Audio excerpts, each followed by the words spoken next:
Here is a strange position for modern medicine.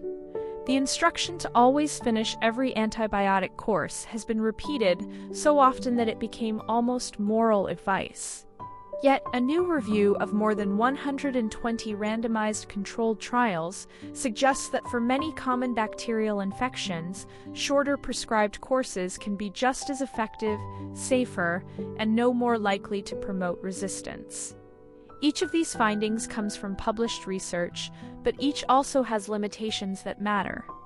Today we are looking at 4 new health findings that challenge old assumptions: the antibiotic course advice, a possible stomach cancer link with daily sugar-sweetened beverages, newly quantified heat stress thresholds for older adults, and brain imaging that may explain why acupuncture helps some people with depression.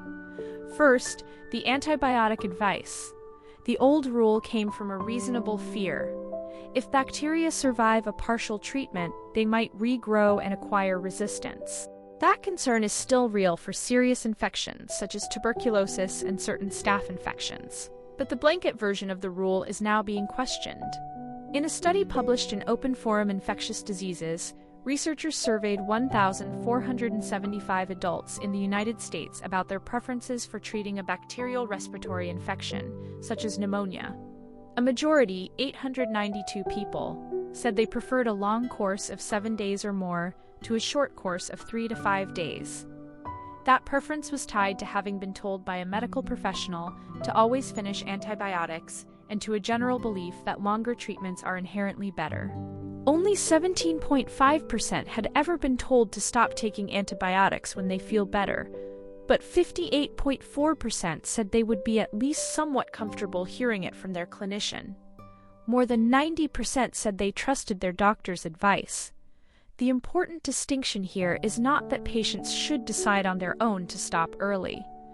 The article and the researchers are clear: stopping earlier than your prescriber advises is risky. The point is that doctors may now prescribe shorter courses for common infections, and patients should follow that specific plan even if it seems surprisingly brief. The evidence base includes more than 120 randomized controlled trials, showing shorter courses for common infections can be as effective, safer, and no more likely to promote antibiotic resistance than longer courses.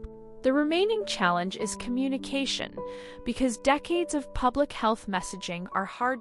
Sugar-sweetened beverages were defined as carbonated beverages, punch, lemonade, and sports drinks. Artificially sweetened beverages, defined as low-calorie carbonated beverages, were not associated with increased gastric cancer risk. Higher total fructose intake, the main sweetener in these drinks, was also associated with greater incidence. The researchers looked at Helicobacter pylori infection in a subset of 940 participants because that infection is a known risk factor for gastric cancer.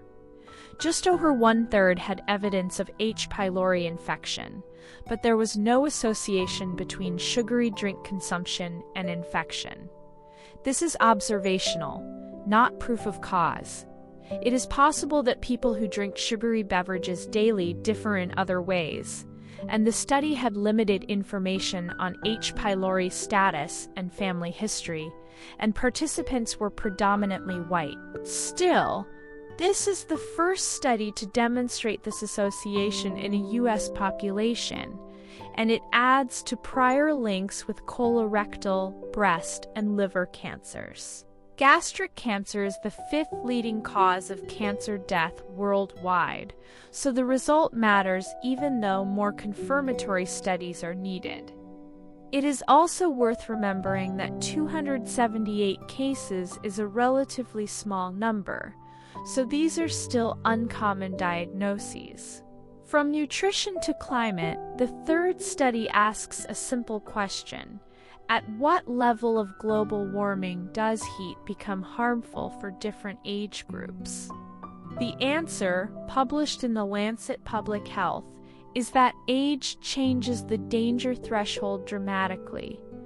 Researchers led by Stanford University health academics modeled uncompensable heat stress, a state where the body loses the ability to cool itself.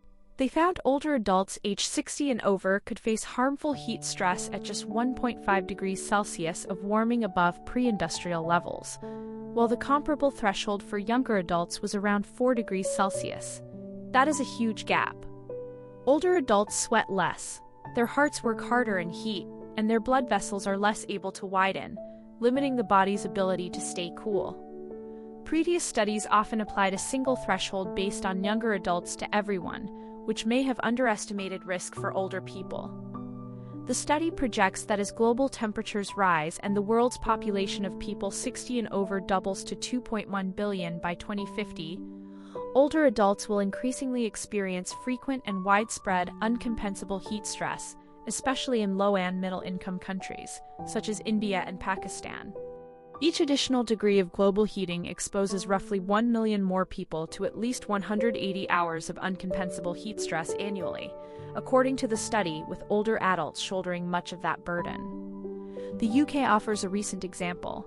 A 4-day heat wave in May and an 8-day heat wave in June together caused 2,877 excess deaths, almost double the 1,504 seen during summer 2025.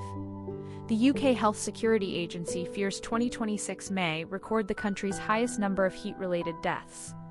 These projections depend on climate models and population assumptions, and individual risk still varies with housing, access to cooling, acclimatization, and chronic disease.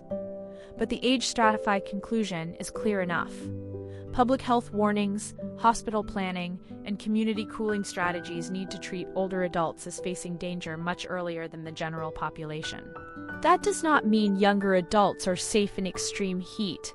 It means their threshold is different. Finally, a brain imaging analysis is giving us a clearer picture of why acupuncture may reduce depression symptoms and how its mechanism may differ from antidepressants. Researchers from Beijing University of Chinese Medicine analyzed imaging data from 7 previous clinical trials involving 357 participants with major depressive disorder.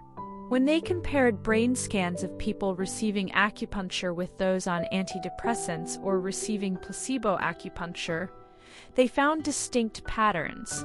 Acupuncture was associated with increased activity in the right cingulum region, which is linked to emotional control, and the right caudate nucleus, part of the brain's reward system. More sessions were linked to greater change in the left amygdala, a region important in emotional processing, raising the possibility that acupuncture acts as an emotional brake. Antidepressants, by contrast, were associated with activity changes in the left hippocampus, involved in memory and stress regulation, and the right middle occipital gyrus, a visual processing area. Acupuncture was more effective at reducing depression and anxiety scores than antidepressants alone in the analysis, but most of the acupuncture participants were also taking antidepressant medication, so this is not evidence that it should replace standard treatment. The authors suggest acupuncture may offer complementary mechanisms for people whose depression does not respond to standard medication, particularly when reward circuit dysfunction or hippocampal non-responsiveness is part of the picture. This is early-stage work. The 7 trials varied in their acupuncture methods. The sample was limited, and the researchers call for larger, longer, more diverse studies and molecular biomarkers to understand the chemical processes behind the brain changes. Still, the finding helps explain how a practice used for thousands of years might produce measurable neural remodeling rather than simply placebo comfort. This also does not mean acupuncture should replace conventional depression care, especially for anyone experiencing severe symptoms. These 4 stories share a common theme. Health guidance is becoming more personalized and more physiologically specific. Antibiotic advice is moving from a one-size-fits-all command toward prescribed durations tailored to the infection. Dietary cancer research is separating sugar-sweetened from artificially sweetened beverages and measuring risk over decades. Heat stress research is finally separating older adults from younger adults instead of using one threshold. Acupuncture research is separating neural pathways for a treatment from the pathways of conventional antidepressants.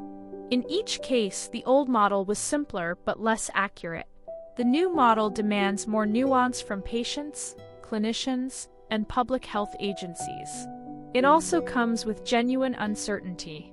Observational associations need confirmation, brain scan analyses need replication, and climate projections depend on future emissions and adaptation. So here is a question for you. Which of these findings most changes how you think about a daily habit, a public health warning, or a treatment you may have dismissed? Please subscribe for more daily science content.